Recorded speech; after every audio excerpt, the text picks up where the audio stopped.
Bonjour à tous et bonjour à toutes, j'espère que vous allez bien. Bienvenue sur ma chaîne pour une nouvelle petite lecture.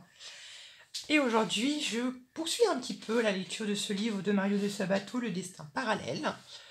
Comme la dernière fois, je n'ai pas encore lu le bouquin, donc il est totalement étranger. Et donc je vais faire comme la dernière fois, je vais prendre une page au hasard qui va décider du thème ou des thèmes de cette vidéo. Et voilà, tout simplement, on y va un peu à la synchronicité. Alors, je vais le mettre ici. Bon, première partie. L'homme et son destin parallèle. Je vous lis le petit poème là. Chacun choisira donc sa vie et son chemin, n'ayant d'autre conseil que la voix personnelle qui lui murmurera comment agir demain, lui livrant les secrets du destin parallèle. Le destin n'est plus une fatalité. Alors je précise encore une fois que dans ce livre, M. Mario de Sabato, il expose son point de vue. D'accord? Donc on peut être d'accord avec lui comme on ne peut pas l'être. D'accord? Encore une fois, ne vous privez pas de votre libre arbitre. D'accord? On est parti. Quand s'engage sous les murs de Troie le combat mortel entre Hector le Troyen et le grec Achille au pied léger, Zeus lui-même, le dieu des dieux, ne sait pas quelle en sera l'issue. Son désir profond est qu'Hector, qui l'a honoré de tant sacrifices, soit le vainqueur. Zeus consulte les parques qui pèsent dans leur balance les destinées des deux combattants. Verdict impitoyable de ces deux souverains de la destinée, le Troyen doit absolument être tué par le grec. Zeus, bien que maître du monde, ne peut s'y opposer, et dès ce moment, Apollon, le génie gardien d'Hector, est obligé d'abandonner son protégé. De la mort d'Hector dépendent en effet la ruine de Troie et la naissance de Rome. Ainsi, Homère voyait-il le sort des nations et des hommes fixé à tout jamais dès l'origine des temps par des lois immuables. Après les poètes, les philosophes, depuis des milliers d'années, ont pensé que les vies étaient semblables à celles des héros de l'Iliade. Les héros de l'Iliade, oui. Pris dans un engagement fatal dont chaque mouvement était décrété à l'avance. C'est cette prédestination qui permettait aux voyants dignes de ce nom de déchiffrer les pages inédites du grand livre de l'avenir. Le destin leur apparaissait comme une fatalité qui laissait une place infime au libre arbitre. Le rôle du voyant, jusqu'à présent, se limitait alors à constater ce qui allait arriver à son interlocuteur et il ne disposait que d'une faible marge pour lui faire éviter tel ou tel événement. Dans ces conditions, il peut sembler bizarre que grâce à la voyance, bien des catastrophes aient pu être épargnées à tant de femmes et à tant d'hommes. Les témoignages de ces réussites abondent. Ce phénomène paraît contradictoire, il est très simple à expliquer. Quand un voyant disait par exemple à un consultant « vous risquez un accident d'avion dans telle ou telle circonstance », et qu'ainsi averti cette personne tenait compte de cette prédiction, évitait de prendre l'avion qui s'écrasait au sol, son destin avait-il changé? On est tenté de répondre oui, alors qu'en réfléchissant, chacun comprendra que non. Il était écrit dans le destin du consultant qu'il interrogeait le voyant avant ce voyage et qu'il écoutait ses avis. Ce qui n'avait hélas pas été le cas des autres passagers. Le voyant lui-même faisait partie de la trame d'existence de celui qui venait de se confier à lui. Il était un élément de son destin. Le schéma que je viens de tracer est celui que j'ai rencontré à de très rares exceptions près du cours des 15 premières années de ma carrière. Quand je parle d'exception, je veux dire que de loin en loin, j'avais déjà constaté comme une bifurcation dans l'avenir de telle ou telle personne. Comme si deux routes allaient s'offrir à elle à un moment donné de son existence. Une route très nette, celle du destin principal, et une autre floue, moins marquée en filigrane, qui semblait lui offrir la possibilité d'une orientation nouvelle.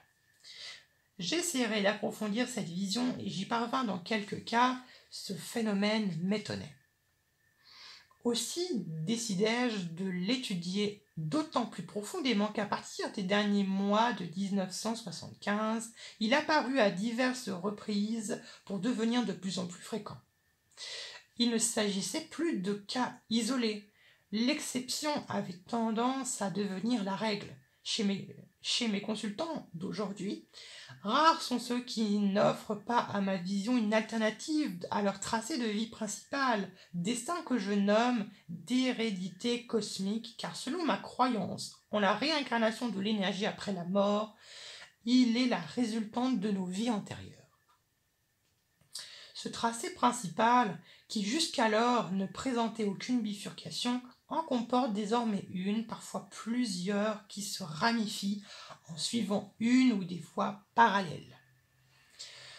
Je ne peux trouver de meilleure comparaison que celle d'un cours d'eau qui avait longtemps occupé un lit unique de sa source à la mer et qui, un jour, serait en partie détourné par un canal parallèle. Il est difficile d'exprimer par des mots simples les images qui traversent l'esprit d'un voyant. Oh que oui! J'emploie pour définir cette possibilité du destin nouveau l'expression du destin parallèle. Tout en étant parallèle, ce destin aboutit à des résultats différents et le plus souvent meilleurs que ceux qui dépendent du destin principal. Force m'a été donnée de constater que plus les années passaient, plus ce destin parallèle avait tendance à devenir prépondérant. L'évidence s'imposait.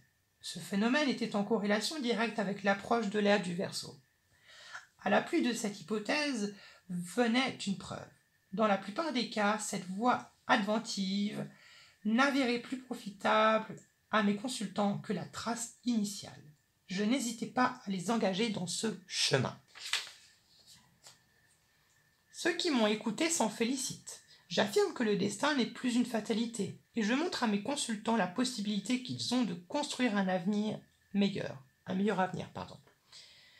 La seule difficulté que j'éprouve pour l'instant est que comme nous vivons un passage confus où les forces bénéfiques n'ont pas encore leur plein pouvoir, une certaine hésitation apparaît parfois chez mes interlocuteurs quand je leur indique ce qui est pour eux le bon choix à faire. Ce n'est pas celui pour lequel ils auraient opté. Cela est surtout vrai quand ils me consultent sur leurs affaires de cœur. L'amour ne tient guère compte des raisonnements. C'est une pulsion de l'être. Il est difficile pour nous qui subissons notre ascendance influencée par les poissons de ne pas nous laisser gouverner par les penchants les plus obscurs de notre nature. L'hérédité cosmique est encore très forte. Alors, permettez-moi que je bois un peu.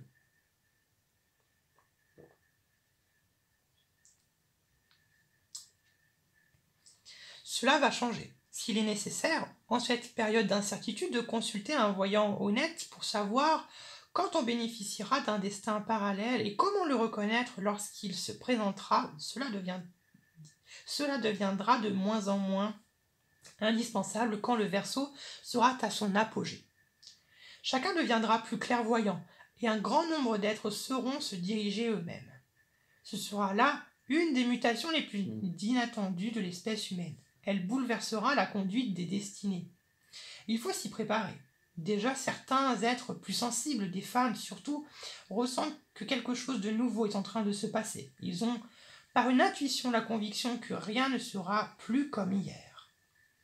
Un certain nombre de ceux qui me consultent refusent de s'en remettre à la fatalité. C'est nouveau. Rien de tel n'existait il y a 25 ou 30 ans. Au fur et à mesure que cette prise de conscience au destin parallèle se développera dans l'esprit des individus, leur moi sera de moins en moins soumis au fatalisme de l'inconscient collectif. Ce fatalisme était encore, pour quelques années, en quelque sorte héréditaire. C'est pourquoi je lui ai donné le nom d'hérédité cosmique. Il se transmettait de génération en génération.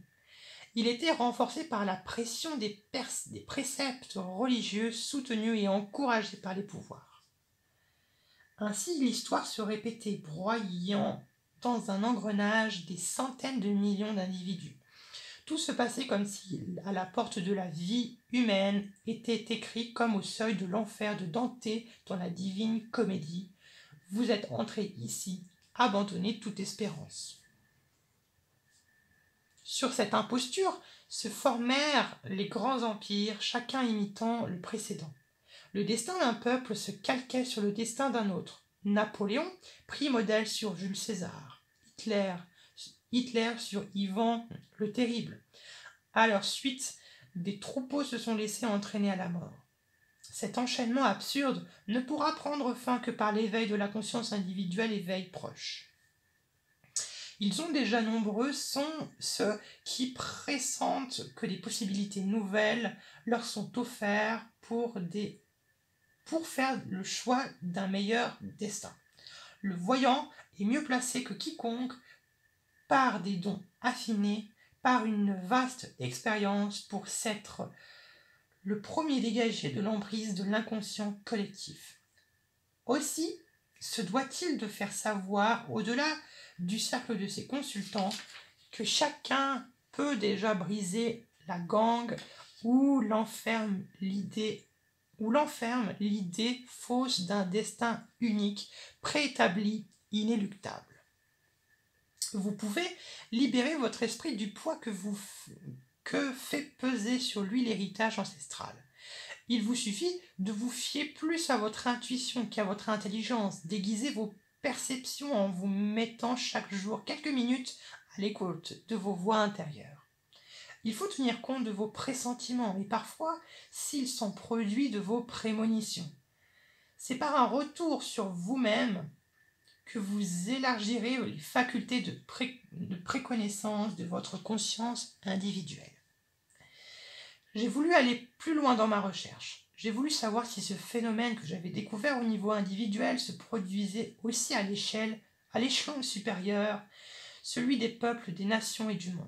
Je me suis penché pendant de longues années sur le destin des masses, sur l'évolution politique des pays, sur les courants primordiaux qui influencent les civilisations. Le genre humain a-t-il aussi un destin parallèle? J'affirme que oui.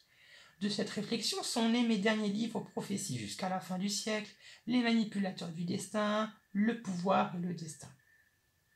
Leur lecture démontre que si le troisième conflit mondial secoue déjà notre planète, il ne sera heureusement pas atomique. Elle prouve aussi que les effets de cette guerre idéologique peuvent être sinon évités, à tout le moins amoindris. Il y suffit de nos efforts conjugués. Et si ces premières tentatives s'avèrent peu fructueuses, il faudra les poursuivre car elles nous permettront de gagner du temps jusqu'à l'avènement de la société nouvelle en 1997. Voilà mes très chers. Sur ce, je vous laisse digérer ce petit texte et méditer dessus. Et puis, je vous embrasse, j'espère que ça vous aura plu et que ça vous aura fait réfléchir. Je vous embrasse et on se retrouve à plus tard pour de nouvelles vidéos. Gros bisous!